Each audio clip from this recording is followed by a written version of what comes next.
Mattereum, Chamapesa, and dispute resolution. Very interesting nexus. Yes. So I probably ought to give the nickel summary of what Mattereum does, which is people come to us and say, hey, we've got this property right that we want to move around using a blockchain. And we say, and we look at the law and we look at their business logic and we construct legal contracts which express the thing that they want to do, and then we take part of the legal contract and render it as a smart contract. Obviously you're taking your chances trying to enforce that in a court, so then it binds to a set of arbitrators, and that's the complete Ricardian system, and the entire thing is based very consciously on a craft mode of production rather than attempting premature automation. Yes. That's what we do. Very, very skilled, very, very manual. And the hope is that that process produces a bunch of large-scale template contracts that are used for like 25 blockchain companies, all of which are doing transfer of physical goods. They might as well use the same underlying contract. In the model, for example, ISDA, where everybody in the derivatives industry uses the same contract, so you get interoperability, but also amortization and technical costs. Our business model, in a nutshell. There you go. So you come along with the Chamapesa thing. Our model of dispute resolution is radically too expensive for that. Yes, indeed. Because we're there to be the kind of top level, oh my god, it's screwed up and there are millions of dollars at risk catchers. That's right, yeah. And we're well engineered for that, but we are not well engineered for the small stuff. And you're dealing with tens of thousands of dollars max. How are you going to do it? Yes, it's interesting. I think, before I say that, I think there's a thought in my mind. I think what's happening here is that if you look at, say, the blockchain industry, the cypherpunks and the financial cryptographers, we've come along and we've said, well, we can invent this concept called contracts. We can digitize contracts, whether we do it Ricardian or smart or a hybrid of the two. Yeah. No particular issue. We can do this thing. What we've then got is a set of, shall we say, very strong assets. But what we don't have is any way to deal with it when the machine breaks down. Yeah, absolutely. Yeah. Trent McConaughey has a nice phrase for this, where he says the happy path is pure digital, and the unhappy path is manual and complicated. Is pure manual, yes, that's right. Whereas when we get to Africa and Kenya and so forth, it's kind of the reverse. They do actually have their ways to sort this problem out. That's interesting. In the sense that they work within very small groups and so forth. But their ability to digitize or even capture the asset in any sense is very poor. Oh, that's interesting. In the sense that basically they're working with paper books. The paper books are only valuable within the context of a chama. You can't take the paper book to a bank and get a mortgage. Because the bank will look at that and say, what is this Mickey Mouse thing that you're bringing to us? Okay. That's interesting. So the chama's social structure anchors the record keeping. Yes. And so it's basically, it's not basically running on sovereign authority, it's running off basically community authority. That's right. They create the community within the chama, and that is what gives authority to the paperwork. Oh, this is fascinating. Now, one of the other things I'm doing is working with a guy called Dan Bates on a thing called Impact PPA. And Dan's thing is basically blockchain-based municipal services. So what they're doing is power, right? Windmills, solar panels, batteries, and a microgrid in a kind of hub and spoke configuration. Okay. And the sort of analysis is that basically most of the early work on blockchain was competing with state services. They wanted to issue currency, which is a nation-state level thing. Yes. And a huge amount of the previous generation of blockchain mindset is focused on this idea that you're providing the same services as the state. And the mindset, if you like. Mindset, right? The concept of operations. Yes. So then, if you refocus on the municipal level, it all actually makes a ton more sense. Because municipalism is basically about how do you pay for real stuff. Yes. And the scope is way more contained, and it's much easier to see the cause and effect relationships. Right. And you also have local competition in that you can see two counties next to each other. Yes. Nominally under the same system, but one is doing much better than the other. Yeah. And similarly, the Chama thing, right? What you have is a community level mandate to the blockchain, rather than a sort of sovereign level mandate to the blockchain. Yes. It's a much more legally contained, intelligible use of the technology, rather than this kind of like, we're going to issue a new global currency with the central bank of the internet thing, which is the Bitcoin mindset. Yeah, you have a very small feedback loop. So when it goes wrong, you stop. Yeah. Whereas if you're talking about the state level thing, when it goes wrong, you double down. And it just rolls and rolls and And rolls. it rolls and rolls and rolls until we're all roadkill. Yes. Do you think we'll see 100k Bitcoin this year? Anyway, moving swiftly on. Indeed. As it will be if it does that. So, coming back to Chamapesa and the way that they do dispute resolution, they have certainly, they have the same problem that everybody else in Africa or Latin America has, or some parts of Asia. The courts are both unreliable at the macro scale, at the large scale dispute resolution process, because they are corruptible, if you like. The frequent complaints that the court case goes to the one who pays the biggest bribe. Now, whether that's true or not, who can say? But that's without trying it. But that's the theory. But that's the perception. And the other thing is that they're totally inaccessible to people on $2 a day.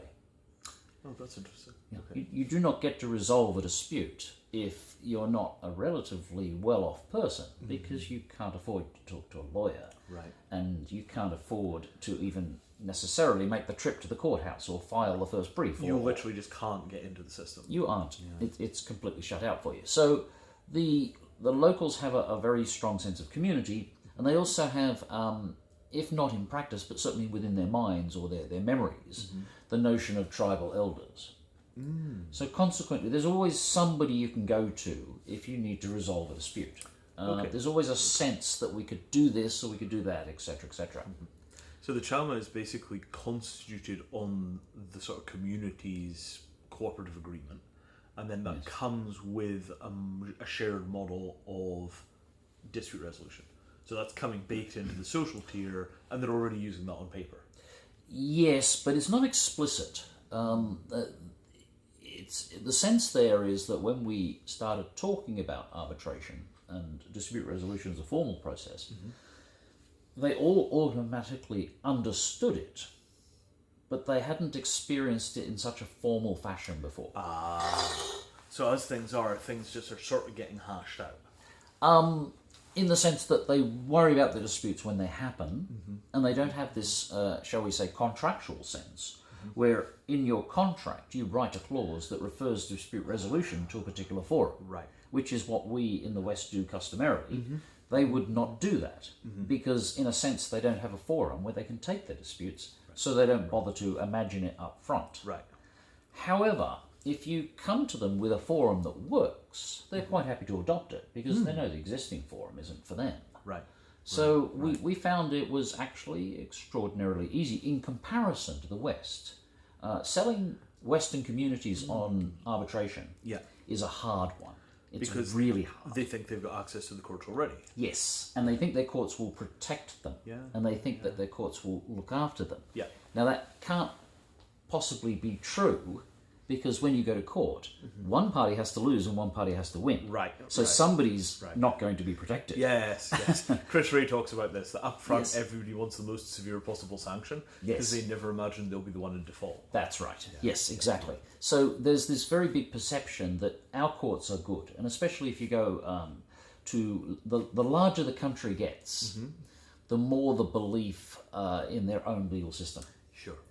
So explaining how to do dispute resolution at a community level is very hard in the West. And it's a hard sell. Because in a sense, that was a system that we kind of migrated away from hundreds of years ago. Yes. I'm thinking of like the old days, I don't know whether this is true or not, but where the jury was the first 12 men that came out of church that morning. Right, kind of stuff. something like that, yes. Yeah. So there's all these practices that we've gradually got away from. And if you go back into the old days, the court was, for example, a franchise, and somebody owned the franchise. And the executioner was a franchise, and somebody owned the job of executing, and that was their income. Yeah.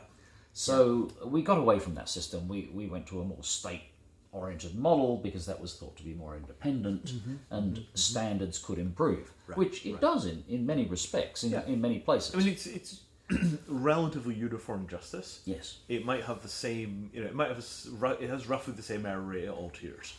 Yes. Not that the small claim stuff is junk and the high level stuff is pretty good. Right. To a fair degree, it's got about the same error rate regardless of the size of case. Yes. Which is not bad. It's an achievement. But doesn't help you in Kenya. Doesn't help us in Kenya. That's the water pipes. Radiators. Right, got it. So in Kenya, we found it a relatively easy sell to put in place an arbitration framework. Now, the trick that is probably the thing that will be immediately striking the Western mind is how can they possibly afford arbitration? Mm-hmm. The answer is you use them to provide the arbitrators. Right. You get the communities themselves to provide an arbitrator. Right. And we simply, when we did it in practice, we had we simply chose the president of the Chama to be one arbitrator, and I was chosen to be the other arbitrator. So they gave us 2 arbitrators in a Chama of 30 people. Yeah. Now, the next thing is, of course, that if you do get into some sort of violent debate about funds have been stolen or whatever, our Chama might not be able to adjudicate that. Right. So we can go to the next Chama and pull the arbitrator from there and use that person who's now independent to listen to the sides and come up with a determination. And you could go as far out across that social graph as you need to till you hit somebody that everybody reads as independent. Yes. That's fantastic. Yes. And so that's where we're sort of aiming for in the future. We're obviously not there by any stretch of the imagination, but the job, part of being in the community is that you have to provide, if you like, jury service, but in this case, arbitral service, so that at some stage you might think, I'm happily doing my stuff, but suddenly you get called upon to be an arbitrator. Everything, something's gone wrong. Yes, yes. And that's what being part of a community is. You have to support the community when it gets into trouble. Right. And this is part of the responsibility that people take on in the initial contractual arrangement. Yes. Yes. So, in a sense, the fit process here is, so in the standard context, the fit process is that you have a business process represented by a legal contract, and then you fit the software to the legal contract, basically. If you like. In this instance, the business process is not implemented as a clean set of business logic. It's a community process that has a whole bunch of underlying social capital concerns. Yes. So you kind of have an underlying community structure to which the business process is fitted, and then the contract is fitted to that business process and the underlying community structure. Yes, in the sense that the contract is coming last. Yeah. And is capturing and getting more refined about its notion of what it is that's happening. Yes. Right. Because it's binding to an already living system. I mean, this is the critical thing, that in a Western business context, there is, generally speaking, no underlying living system that is transacting before the contracts are in place. Generally speaking, people might agree that there's going to be a deal, but stuff doesn't start happening until the paperwork is done. And our lawyers generally enforce that pretty strictly. If you're in that frame of mind. If you're in that frame of mind, right? Yes. So the sort of notion then is that the software is fitted to the paperwork, and the paperwork is fitted to the business process. Yes. But none of it really interacts with any kind of fundamental social structure. No. So what we have is a much longer bridge between the cryptography and the thing. Yes. Because the thing is even 1 or 2 more steps less mechanistic than contract law. Yes. Yes. Yeah, I do like your challenges. And that is one of the key things, which is now emerging. Something we've worked out back at 2000 or so. To make this work, to make it work properly, you have to start from the community aspect, or more precisely, you have to start from the communication aspect. Interesting. So the starting point for building this process is not digital cash; it's actually digital chat. In the sense that you want to build your community around messaging. Right. We message back and forth, and you just think, we're going to organise next week's Chama meeting. What is that? It's a series of messages going back and forth. And on top of that, you build your digital cash system or your digital asset system. Right. Okay, so this is quite similar to the thinking inside of Status, Economic Space Agency. Lots of folks are coming to this convergence idea that the money passes along the conversational channel. Yes. I think exactly. I think even Google might have turned on a payment rail in their chat app. Well, everybody's doing it now, but the idea has been around for a long time. I first read about it in 2000 or so. Wow. And I actually figured it out in 2000. And you might remember that Skype was sold to eBay. This is the traditional me and Grigg 15-year lag, isn't it? A generation ago I told you exactly how this ought to be done. 15 years of pain, yes. So Skype was sold to eBay for that purpose. Oh. eBay were having trouble with their PayPal unit, so they thought, why don't we put it into a cryptographically secure framework? Yeah. And remember, Skype in the mid-2000s was the word in security. Absolutely. Now, if you take Skype and you take the messaging, well, you've got secure delivery, secure and reliable delivery of messaging. How hard is it to stick a cache in that? That's what they wanted to do. But didn't. But they didn't. That's Another story. it's another story, yes. Which leaves this enormous wide open space. Yes. Okay. Yes. So we have the governance in the form of the community appoints a dispute resolution agent in that environment. Yes. You've got the chat logs which tell people what was promised and what was said and who was going to do what. Exactly. Right. And all of this has got at least some solid cryptographic backing to it. So And there's it's an not as- evidence chain in there. Yeah. Okay. Now, I mean, this all seems like it's circling around something, which is, of course, identity. How do we know who's who inside of this system? Yes. Well, it turns out that one's a solved issue. It is. Oh, yes. Phone numbers. The community knows everybody. Okay. When you yes. form a chama, Yeah, it's only you only form it with people you know very well. right because So- money's on the table in a low trust environment. That's right. Exactly. So the community has identity already wrapped up. Right. The only thing they've got to do is record it in some fashion. Now, it turns out to be pretty trivial. In Kenya, the rule is you have to have sufficient details of the Kenya ID.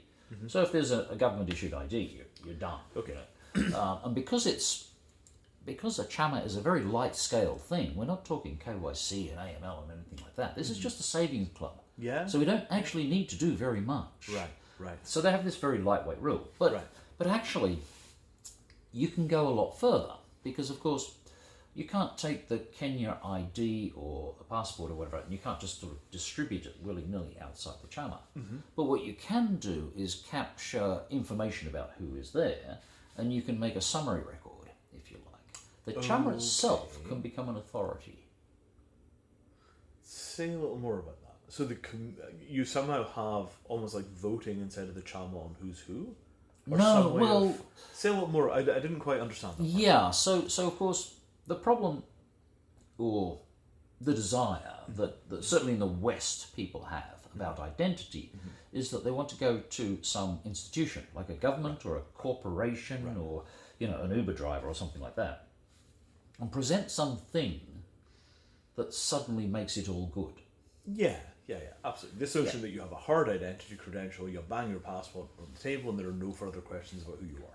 The default or the knee-jerk answer to that is you bang your passport on the table and now everything is hunky-dory. Yeah. But actually that doesn't really measure up in terms of risk analysis. Because if I put down a passport from one country and you're from another country, Yes. now what happens if we break a deal for $1,000 or something like that?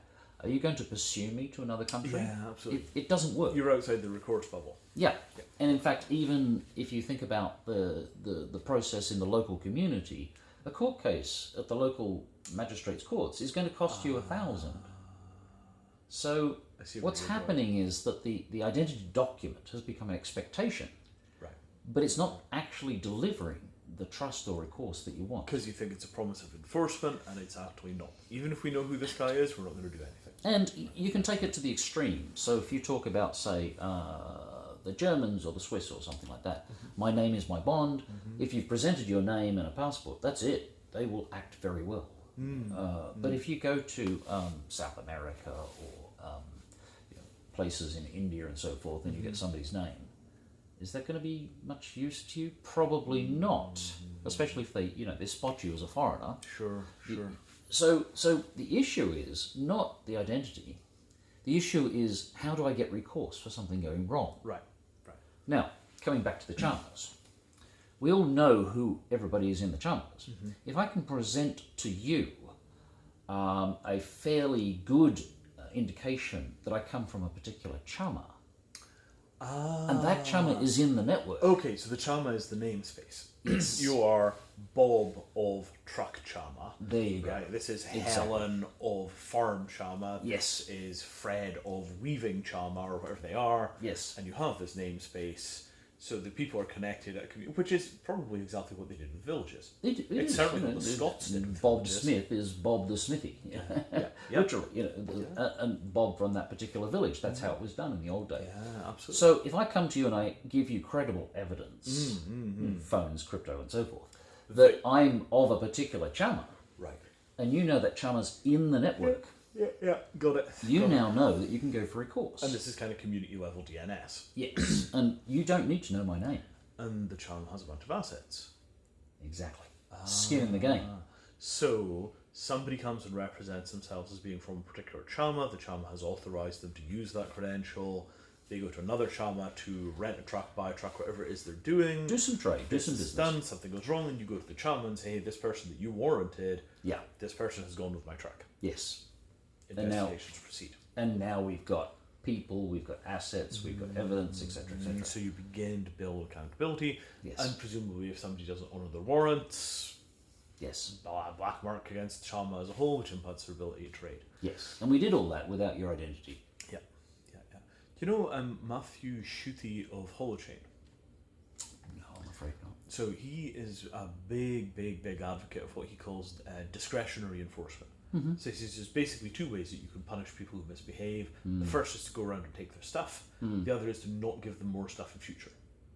Yes. Sanction the yeah. past, sanction the future. If you Right. just refuse to trade, Yes. that in itself is sanction if it's comprehensive enough. Yes. And he's got this whole kind of model that this stuff worked inside of the small village level, but it doesn't scale because we don't have the right machinery. Right. He thinks Holochain is that machinery. Yes. And I have my doubts about whether Holochain is that machinery, but his analysis is very strong. Right. And a whole lot of stuff actually does work inside the village and then stops working outside the village. Magic Dunbar number. Exactly. Yeah. Exactly. And that's kind of that's why chamas are that number because they're limited by Dunbar number. And this is the universal thing, right? Informal systems of enforcement. Yes. You're always going to hit this hard limit, which is how much space do you have to remember who's in your good books and who's in your bad books. That's right. But if we can do that at the chama level, if I can be part of a chama and that chama's good word is now put at risk, Right. now I start to behave because it's my chama. Right. The amount of skin in the game that I have when I represent my chama, when I represent myself as coming from my chama, right. is very high. And you're wedged between the people you're doing business with and the people that you're representing That's in right. a way that theoretically causes straight deals. Yes. So really, the hope here is you basically engineer a transition from a low trust society to a high trust society using crypto, Yes. which would presumably double the economic efficiency of the economy or something crazy. It would add percentage points to the economy, Wow. just like M-Pesa did. Yeah. M-Pesa did that because it was it enabled one leg of the trade to move reliably and seamlessly from person to person. Before M-Pesa, what would happen is you take an envelope, stick cash in it, hand it to a driver of a matatu. The matatu would drive half an hour, or even 10 hours sometimes, get to the other end, hand the envelope to a tuk-tuk, a bike guy, and he would take it the next leg to the supplier. Cash and this, by post. cash by post. Well, cash by informal transport network, not even by post. Wow. So it was unreliable, and you can imagine the arguments that would happen when it disappeared or didn't get there, etc., etc. Now, the only reason it worked, it turns out, or so we are told. I hope they correct us on this, but the only reason it worked was because that the matatus are owned by chamas, Oh, there you go. and the matatu driver was now representing the chama in carrying the envelope. So the the chama supplier. had always been Yes. the fundamental trust structure. Yes. So, taking existing social structures, Yes. reinforcing the existing local social structures with crypto, Yes. so that the internal credentials can be used externally. Yes. Wow. Okay. That's the solution. So let me run over that again, because that's very complex new thinking. Yes. I think a lot of people watching this will just be like, what did he say? Yeah. So, informal trust structures at about a 30-person scale, which are already handling funds on behalf of their members. So in a sense, they are like a regulated financial body would be here, but they're being warranted by their community rather than being warranted by their state. Yes.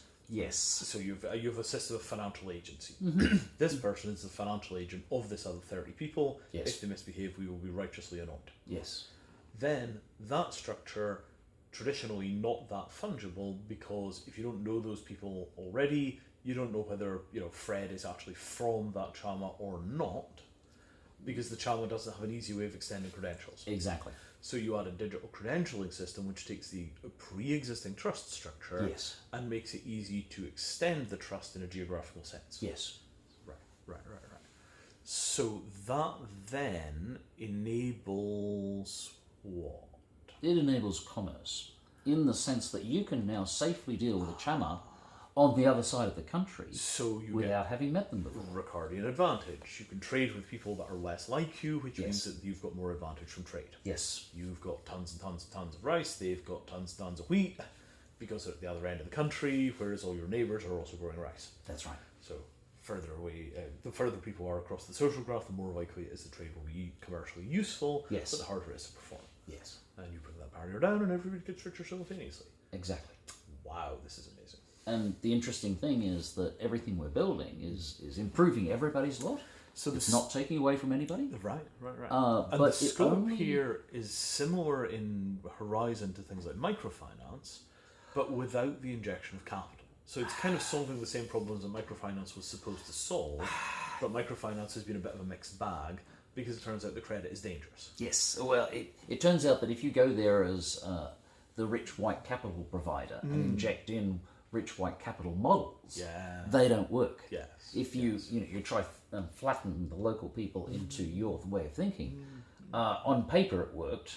Sitting in Boston or Silicon Valley, it worked on the board. But then you Yes. go there and they look at you and say, "Well, actually, I'm just going to take the money." So the big problem that happened with microfinance was it slid into loan sharking. Yes, absolutely. And the reason for that was because once you got too many people involved, somebody was going to rise up and start abusing the system. Because they were bringing in a system which was constructed along Western, approximately reliable lines, and now we're moving into Africa where the reliability bar slips down. Yeah. The And trust bar systems- comes down. The systems just don't scale down. They don't scale down. Yes. And I mean, this is not that surprising, right? If you take any system and you multiply the error rate by a factor of 10, Yes. it will fall apart. It will fall apart. Right? And Absolutely. there are systems which can function at that error rate, but they look completely different from, They're differently constructed. I mean, That's right. An example of this Yes. is what happens if you take London-style business practices and try them in Switzerland, right?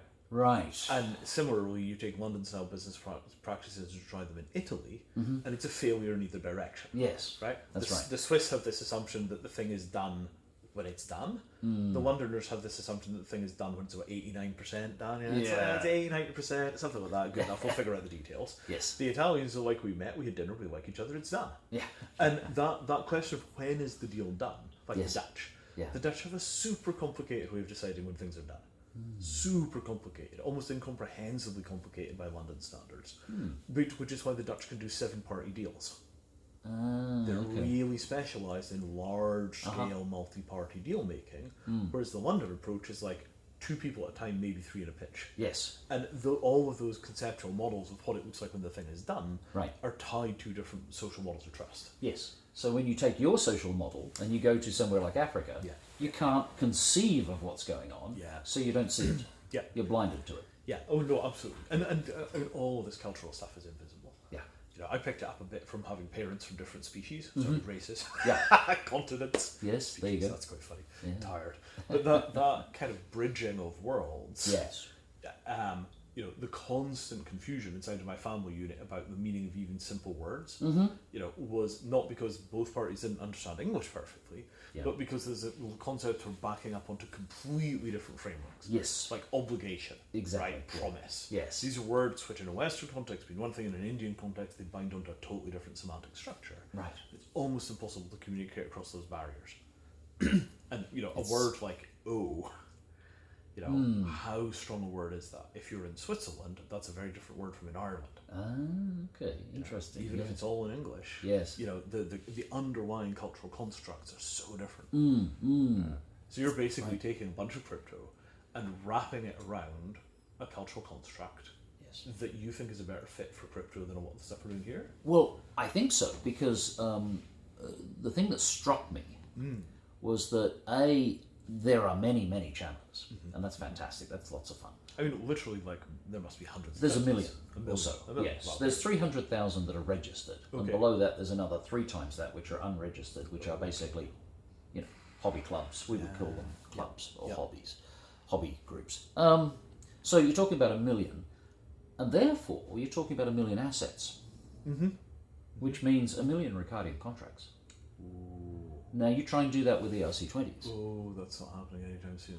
No, No, really no. no. But you can do it with a properly constructed Ricardian system Oh, yes. because of the nature of the hashing and the parameterization and the software which can easily deal with that. Yes, because, I mean, in this instance, right, you are doing the blockchain thing of having many, many, many copies. Yes. Here the many is 30-something, Yes, rather than, for 400,000 that it's a global system, it's 30-something that it's a local system, and the value at risk is compartmentalized. that's right. Yes, in terms of where does it all break down, you've got a channel which is a very cohesive unit, and that in there has one Ricardian contract, which is managed by the software. And the balance here between the social structure and the technical structure is completely different from the Bitcoin ideology. The Bitcoin ideology is more or less, 80-90% tech, 10% will you accept Bitcoin for a payment. Yes. Whereas yes. this system, almost all of the heavy infrastructure is the already existing social practices. That's right. And it's basically like adding a telephone or adding a fax machine or adding yeah. email. You're just adding enough crypto that the existing social structure becomes more effective. Yes. All we're really doing at some level is replacing their paper books. And as long as everything else that they do is the same, it should work. It should be happy. As well as it works now, which As well is as it works now, that's 40% right. of their GDP. Right. Yeah. But there is something really interesting here. So I'm gonna try and tease this out. So the typical way that people design crypto is that they, generally speaking, start with a cleanly defined business process running on the sort of standard rules of Western business. Yes, that's right. As yes. close as they can get it. Yes. Right? I mean, and then within that structure, there are a set of algorithms that are used to represent different parts of those processes. So we think of digital signatures as being identical to wet ink on paper, and we try as far as possible to use them that way. That's right, yes. But the digital signature is not wet ink on paper. It's got a different set of properties. It's amazingly different. Right? It's crazy that people would even think of doing that. You see, right? Yes. So then in this Chama context, you take a different social structure, Yes. and then you fit the cryptography to that social structure, and at that point the digital signature is not being interpreted as the equivalent to wet ink on paper. No. The digital signature is now equivalent to meeting somebody in a cafe and having them personally recommend somebody to you. Yes. Maybe, something Yes. like that. Right. So same technical artifacts, different representation of what the signature indicates, different indication of what the ledger indicates. It's literally indigenizing the technology. Yes, yes. Although now it's starting to get, we're starting to get a bit deeper. One of the things that we've been doing, and this goes back to what CACERT were doing, and that goes back to what PGP was doing, and so forth. You remember the old PGP Web of Trust thing? That didn't really work out. Ever at all. And one of the reasons was that the signature over somebody's key, etc., didn't carry any meaning. And there was no standardization, so different schools thought it meant one thing, and other people thought it meant another thing, and these things did not mesh. Because there was no semantics. There was no semantics at all. And I mean, to be just to verify, clarify what that means. Literally, you just have, an email address with a digital signature on it. That's right. And there was no sense that you could add any additional information to that transaction to tell people what you meant when you signed it. Yes, that's So right. it was a completely naked artifact around which social structures came.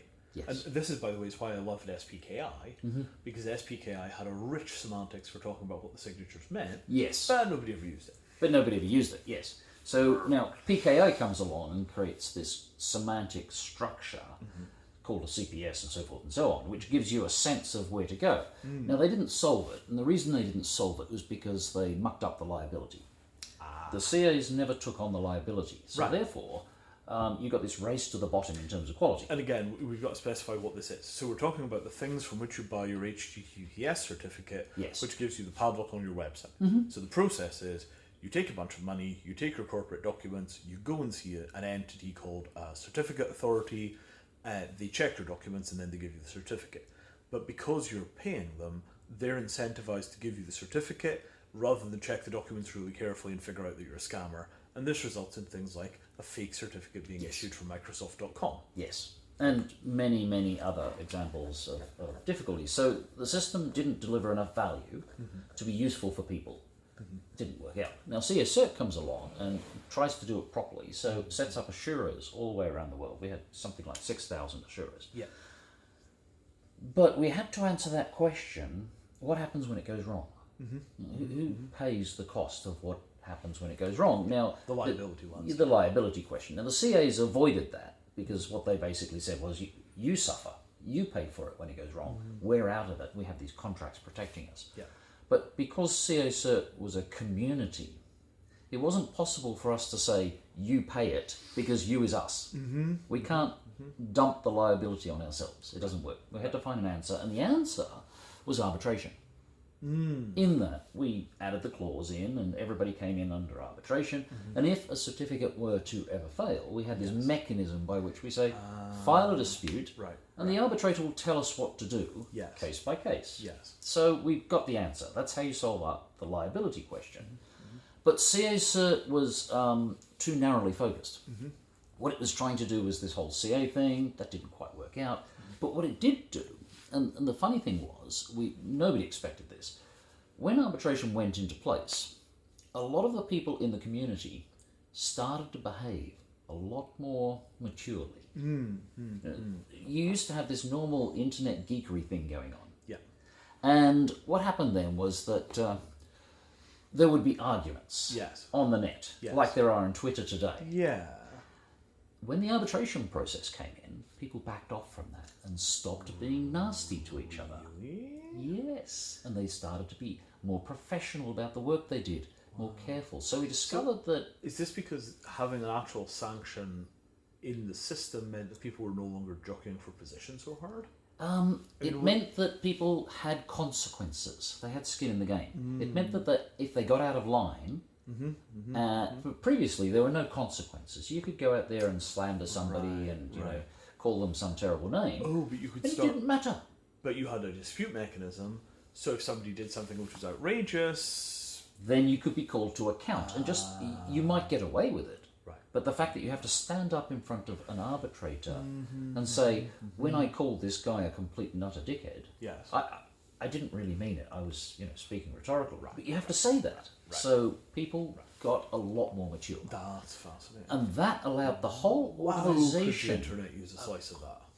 Exactly. That allowed the whole organisation to lift its game to the next level of professionalism. I see.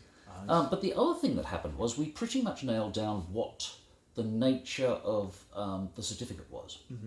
And the nature of the certificate, and this is where we come back to the Chamas, the certificate basically said not who you were. I mean, yes, it said that, but that wasn't the important part. Okay. What it said was, this person is a member of the CA-Cert community, and therefore you have recourse. So wait, hang on. CA-Cert changed the semantics of the HTTPS certificate to use it not just as an indicator of hard identity, but as an indicator that there was an chain of accountability attached. Exactly. Yes. I had never understood that about CA-Cert. And that was the secret. Wow. And that lifted us as a community up to the next level of professionalism. Yeah. Now we go and apply that technique to the Chamas in Africa. They have that trust structure right there. What they have difficulty in is the ability to export that to anywhere useful. So that's you see, this is the whole intellectual history thing. This is why the depth of these conversations is so important. Yes. So the realization you had at CA-Cert was that you were binding the accountability to the identity. So the identity is... Yes, in the sense that the CA job was to put something into a certificate. Yeah. And people were saying you should put the identity in there, and we kind of drifted away and said, no, we put the accountability in there. And that's the part we keep relying on. Yeah, absolutely. Yes. So Yes. similarly, you come into the Chama context, the identity is not the important thing is the accountability, the certificates we use to indicate a different thing. Yes. Yeah. Yes. This is very, very much the same kind of approach we're taking with the Identity Insurance Consortium. Only they're... It's similar in the sense that, yes, that's what you have to concentrate on, the accountability, not the name. Yeah. Yeah. Well, in this instance, about recourse, right? Right. So accountability is Bob did something wrong, we could go after Bob. Yes. In this instance, it's we don't know who Bob was because Yes. Bob turned out to be a ghost, but at least you've got insurance. Yes. And it's the same thing that what people want. They don't really care who you are. That's right. They want to Absolutely. know whether or not they'll be made whole if something goes wrong. That's exactly what the problem is. And, this has so- struck the whole identity industry. They're all looking around at the identity saying, just- we have to make that bigger and smarter and better.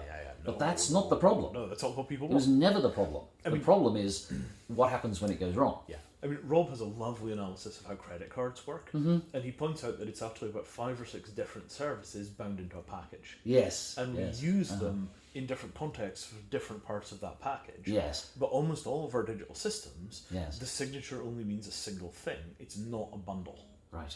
And the unbundled things are often too weak to actually do the transaction. You need quite a complex set of interlocking services before you can actually get trade to occur. Right.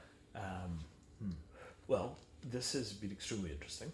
I feel like we ought to do a 3-hour version, one of these, maybe a little closer to launch. Yes. And yeah, fantastic, Ian. All right. Thank you. Really, really good.